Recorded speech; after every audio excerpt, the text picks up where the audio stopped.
I'm here with Nancy Willis. I'm so glad that we can talk. Nancy Willis is the marketing director of the Maui Humane Society, and I don't think there's probably been a time in the Maui Humane Society's history where there's been more talk and more information and more questions and more people to thank than this last week for the Maui Humane Society. Is that about right? I think you're right, Cindy. Thank you so much for having me. Well, I'm so glad you could make it because the eyes of Maui and then the eyes of the world were really upon you because you happened to be right in the middle of everything right there when the fire broke out. Yes, we truly were, and it was an experience like I've never known, to be right in the middle of the heart of it.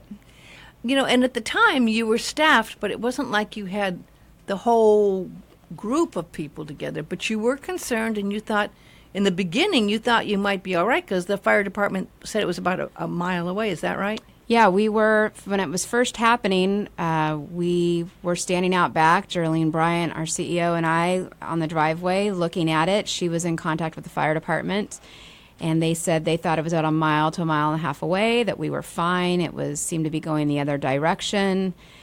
She let them know that if anything changed, we needed a little bit of time. It wasn't as easy as jumping in a car. We really had to coordinate efforts.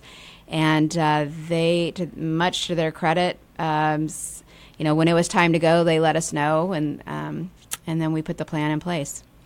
And you know what's interesting? It seemed like everyone was calm and collected and didn't panic. I mean, a lot of people could have gotten really completely freaked out when you start seeing the fire coming your way, right? Yeah, I think, like I have said before, you have a plan. You hope you're never going to have to use it. But when you do, you know that your plan is solid. And our Chief Operating Officer, Jamie, took control. Our management team stepped up. Everybody knew their role in the plan. And our staff just kicked into action. Of course, we put out a call to the community because we needed help with transport of animals, and they started coming in droves. I mean, I was out sort of directing the traffic when people were getting there and what to do, where to park, and you just couldn't believe the number of cars that started coming up that little road.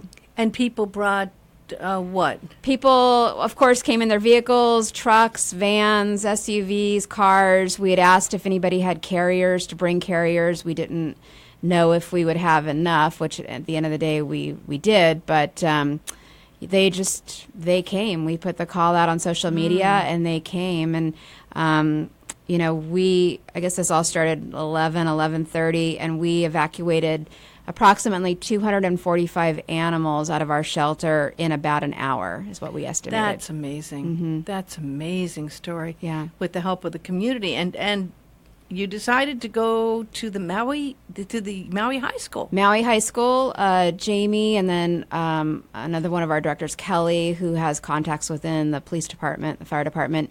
It was a decision that was going to be the best place for us. They offered up the gym. We decided that we were going to stage outside. We were prepared to be there a couple of hours. That's what we thought it would be. Yeah. So it felt like, we would be in the shade. It had a good breeze. It would be easier to offload the animals. Also easier for potty breaks and that kind of thing for the animals. And that turned into 2 days out underneath the banyan tree in front of Maui High School. And it's miraculous that school was out, right? Right. And so that you had that ability, because you couldn't have really done that if school was right. in it. Yeah.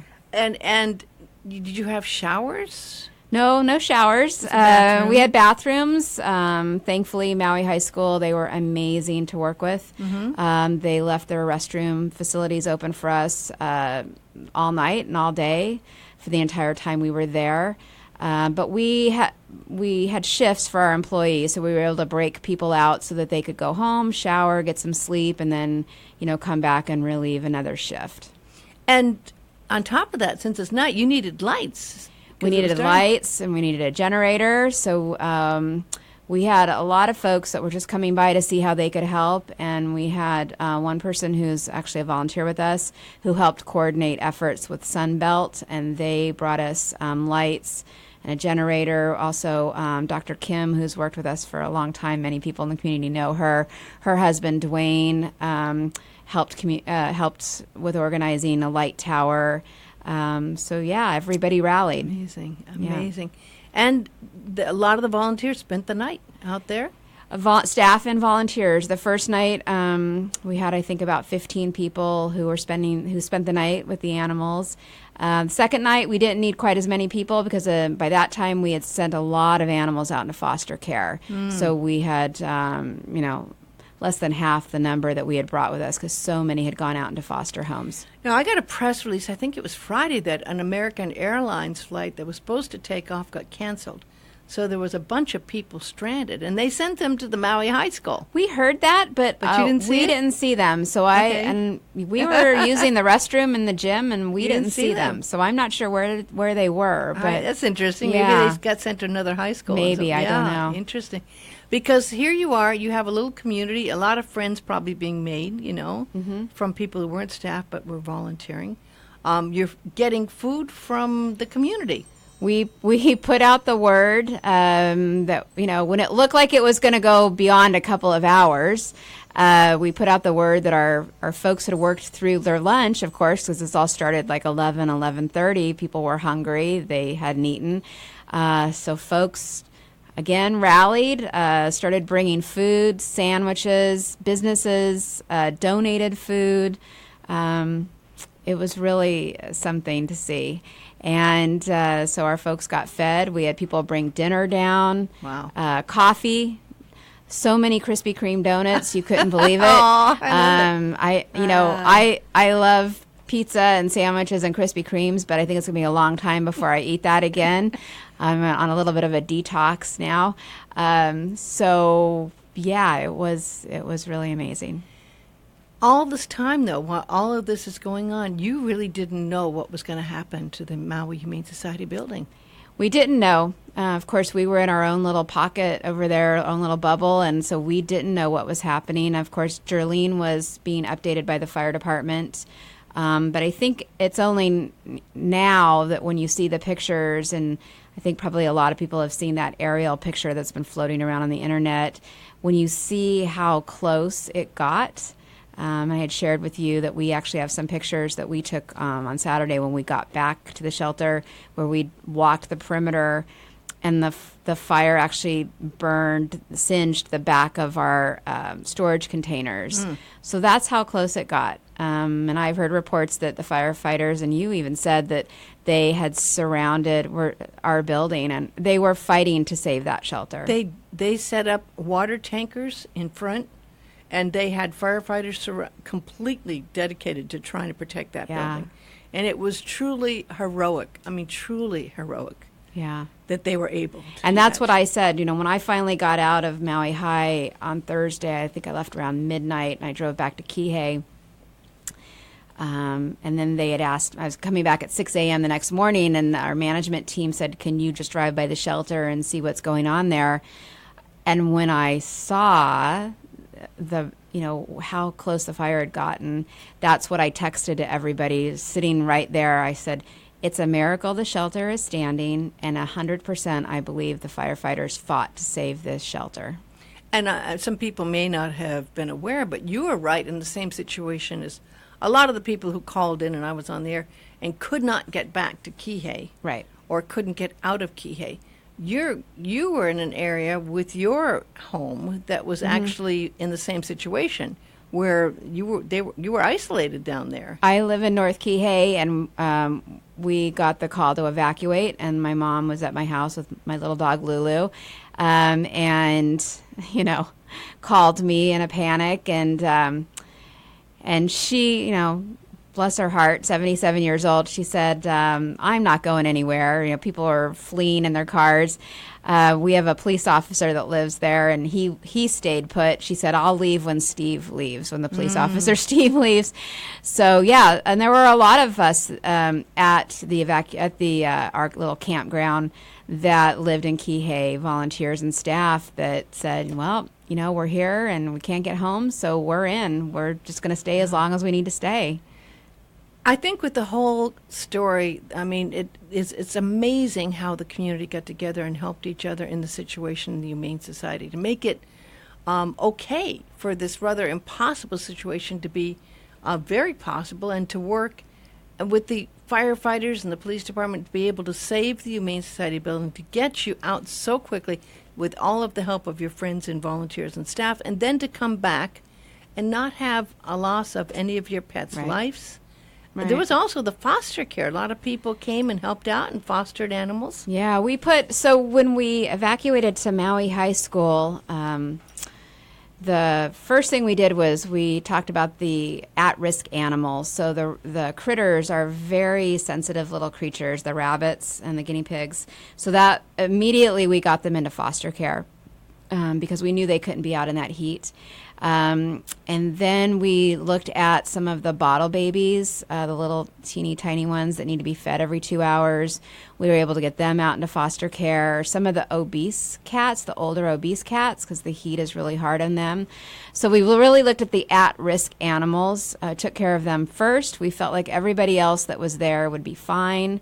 But when it dragged into a second day, we decided to reach out to our internal network of foster homes.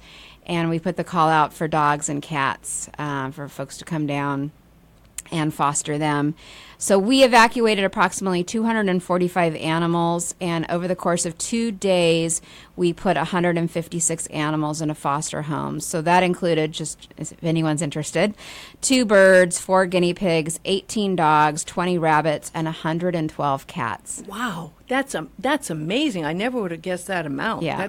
That's great. Yeah. I mean, this really was an Ohana community effort.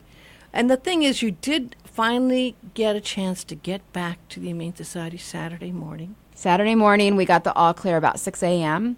So we rallied the troops. We put a call out on social media because although we had a lot less animals to transport, we had a lot of cleanup we had to do. We wanted to be good neighbors to Maui High School for treating us so nicely, and we wanted to leave our space even cleaner than, when we had gotten there. So we had a lot of trash and different things to pack up.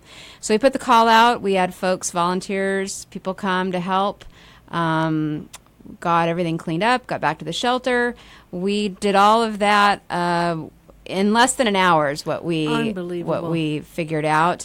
We were bound and determined to be open at 11 a.m. for business as normal on Saturday. And it's a good thing you were. And it is a good thing we were, yes. Because by now I think the secret's been out. Boy, it's been all over social media, news stories, it's been unbelievable because it was one of those things you never expect to happen. I mean, everyone knows Oprah Winfrey has a house that she lives in part-time here. But we really never know when she's here. Right. And when she's not here, she kind of keeps a pretty low profile. Right. And, I mean, I've really never met anyone who's seen her. And I've been here 30 years, and I've never seen her or met anyone that's seen her. So she keeps a low profile. But miracle of miracles, she stops in. Yes. Yeah, I had left the shelter. There were so many of us that had been, going nonstop for 2 days, and we were tired and, quite frankly, just needed a nap. So I left the shelter at about 11, thinking I could finally go home and take a little nap. And then I got a phone call from our front office manager that we had just received a visit from Oprah Winfrey. And then shortly thereafter, my phone started, blowing up, as you can imagine. Mm-hmm. Yeah. But you didn't initiate putting out the press story, no. Or the picture. That was from her, right? We are very protective of our supporters. And I think everybody knows by now she made a donation. So our donors, and no, we would not have publicized that. She put it on her Instagram page. She took a very cute picture out in front of our sign and put it on her Instagram page. And she actually mentioned the donation. Otherwise, we would not have publicized it. And, just to be able to have that as the ending to the story, it's almost unbelievable. I mean, we don't usually hear happy endings like this, Yeah. And everyone did work so hard, and it's so nice that she was able to do that, with her busy schedule and the fact that she does have to keep a low profile. Right. And, we've been saying she could have easily sent somebody. Yeah. But I think, she is a supporter of the shelter. We have a relationship with her. And I think she truly appreciated all the hard work that our staff and volunteers put in. And that's exactly what she said. That was exactly the message that she relayed to our front office manager, was that she appreciated it. Well, that is a great story. Now, I know last week you were here and you talked about the fur ball, and I was shocked how many tickets it sold. But since last week, even more tickets have sold. I know it's not until September 7th. Right. But it's going to be a huge party. You even got a bigger room than you did last year, because the Four Seasons was great, but it was just a little too small because you sold out. So this year you're having it in a new location. The Wailea Beach Resort. We're planning for about 400 people. And as of, I looked very quickly last night, I think we're at less than 50 tickets left. I do have a little bit of a supply of tickets that I've been holding back, because I know people do wait till the last minute, and I'll be putting those out over the course of the next month or so. But I would say if you have any interest in coming, you want to buy your tickets now. And I have to say also that this is unheard of. Most events don't sell out till the week of the event or a couple days before. So to have it sell out is unbelievable. In the last couple minutes here, would you like to say some thank yous? I would love to. Thank you so much for giving me that opportunity. So first and foremost, we have to thank all of our staff and volunteers and just members of the community who stepped up when we put the call out. Whatever we needed, whether it was the transport of the animals, it was food, it was cots, anything, even thoughts and prayers for us. We truly appreciate it. It all added up to make this story what it is. Certainly Maui High School for being amazing hosts. They answered the call. They stepped right up. Their staff just checked on us throughout the entire 48 hours that we were there. They had their bathrooms open for us. They hauled our trash away. They were amazing. And the mayor's office, who certainly had their hands full over the course of 2 days, took our calls, took our emails, when we were wanting to know what was going on. They had cots for us, for our folks to use for sleeping overnight. All of the many, many people who brought us food, businesses that provided food, Costco, Jersey Mike subs, the list is endless. We hope to have a mahalo ad out in the Maui News this week to try to recognize everybody. And I'll say now, I apologize in advance if we have forgotten anybody. It was all happening so quickly. We were trying to keep notes, but please forgive us if we miss you, and know that you were appreciated. It was Sunbelt Industries. They came up with a light and generator because we needed lights. We were out under a tree, in a parking lot. And the list just goes on and on. Our board of directors, many of which were there on site when we called for the evacuation. They checked on us throughout the 2 days, helped us get back moved in. I just can't say enough about this community. It doesn't even seem like enough to say thank you. That doesn't feel like enough to us, but just know how much we appreciated it. Well, I think the community felt so good knowing that we needed a happy ending. Yeah. We needed to know it was okay. And to actually come through this and know that made so many people feel great, and people feel good about the community, right? I was here last week. We talked about the bond that people have with their animals, and boy, you saw it here in spades. I mean, it was unbelievable to see. And again, thank you to the Maui Humane Society and for all the people who worked way overtime and gave their heart and soul and everything they could to help the animals. So that's just a big mahalo that goes out, and thank you so much, Nancy. I appreciate you taking the time to come in and explain this amazing story. Aloha.